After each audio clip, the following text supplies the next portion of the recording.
If you've been rocking with us since the beginning, then you're aware that I consider myself the AEW mark of the channel. In its short existence, AEW has put on numerous all-time great matches. There have been so many great matches that trying to narrow it down to 10 was incredibly difficult because wrestling is subjective, and what's a great match to me might not be a great match to someone else.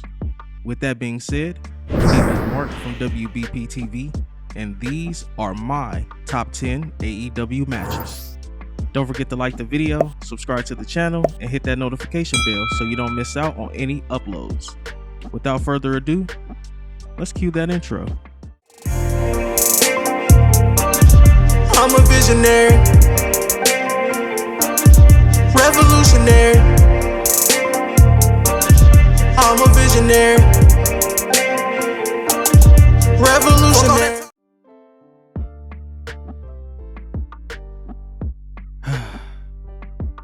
Taken from us too soon. This was the match that put Brodie Lee and the Dark Order on the map. Taking place during the pandemic on a special Saturday Night Dynamite, Brodie Lee completely destroyed Cody Rhodes in under 10 minutes, but didn't stop there. Brodie cut a fantastic promo after beating Cody, announcing that he is now a problem for AEW while Cody was being stretchered out. The Dark Order proceeded to destroy the Nightmare family one by one and ended the broadcast by hitting Cody with the remains of the old TNT Championship. It truly showed that Brodie Lee was ready and capable of being a top guy in AEW, and if he was still here, I have no doubt he would be AEW World Champion.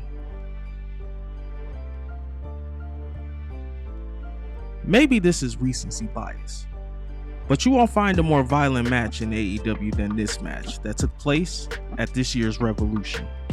If you don't like blood, then this match wasn't for you, but if you like blood and gore, then this was the match. From Jon Moxley pulling out a fork and stabbing Hangman in the head, to Hangman choking out Moxley with a chain and getting a tap out win on one of the most dominant wrestlers in AEW, and everything in between. This match over-delivered on violence and blood. Those with a weak stomach shouldn't watch. December 2nd, 2020 was the inaugural Winter is Coming television special, and in the main event was Omega versus Moxley. While the match itself wasn't anything to write home about, it was the ending that puts this match over. The Cleaner, the god of pro wrestling, turned heel and started his amazing heel run by hitting Moxley with a microphone and became the new AEW World Champion. Everyone had written off this match when it was announced. The consensus was, why are we putting Pac against a comedy wrestler? He deserves better than that. When the bell rang, Orange Cassidy and Pac went on to deliver a classic, with Pac picking up the win. OC proved that night that he is more than a comedy wrestler, and he is capable of putting on classics with anyone. The arrival of Bryan Danielson at All Out put only one thought in everyone's mind. We need Omega and Danielson immediately. The one question that everyone was asking is, should Danielson jump the rankings and get an AEW World Championship match?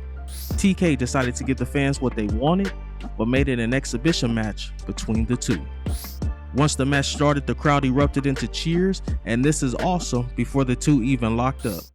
The match absolutely lived up to the hype, going to a 30-minute draw and leaving the fans wanting more of Omega versus Danielson.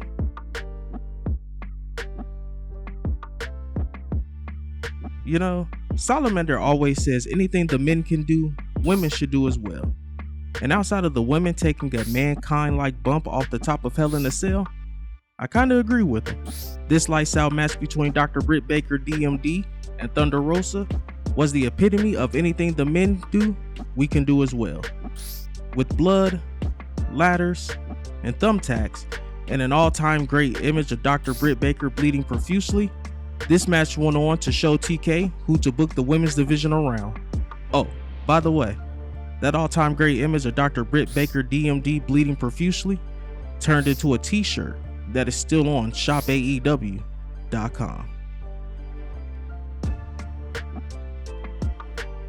Like number 9 on this list, this may be recency bias, but there are times where you have to give the devil his due. MJF came into this match with a chip on his shoulder to prove to everyone that he could not only go 60 minutes with arguably the best wrestler in the world, but also beat the best wrestler in the world as well. With MJF cheating to tie the score at 2-2, we were treated with 5 additional minutes that saw MJF use an oxygen tank to gain the advantage and tap out Danielson with his own finish, the label lock. Give the devil his credit. He always finds a way to sneak it out in the end.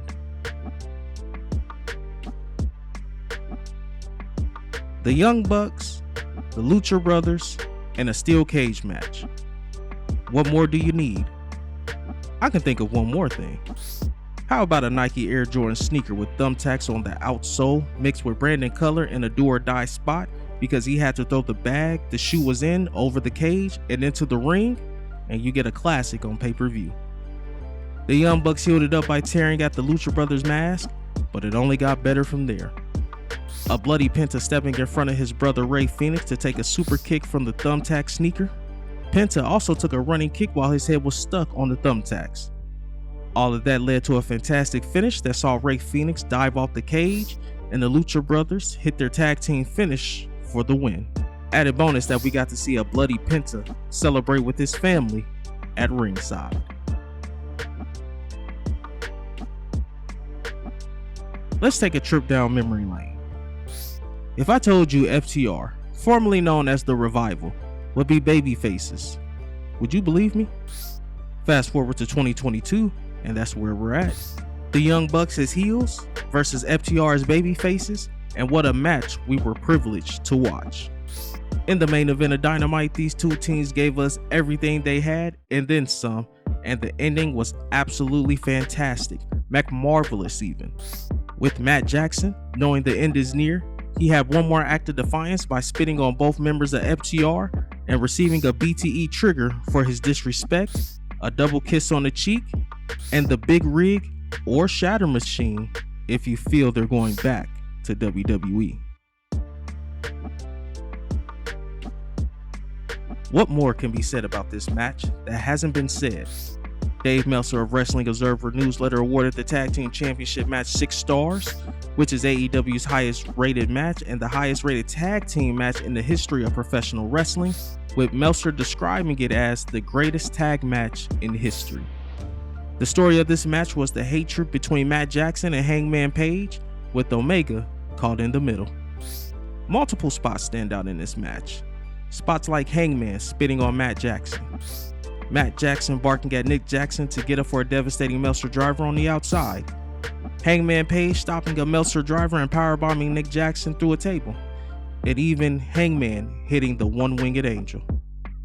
Even though Omega and Page retained, what fans of the match remember is after the match. There was a split second which the camera caught perfectly. It seemed as if Hangman was going to turn heel and hit Omega with the buckshot lariat. He even positioned his arms to execute the maneuver, but insisted his teammate come with him and leave the ring.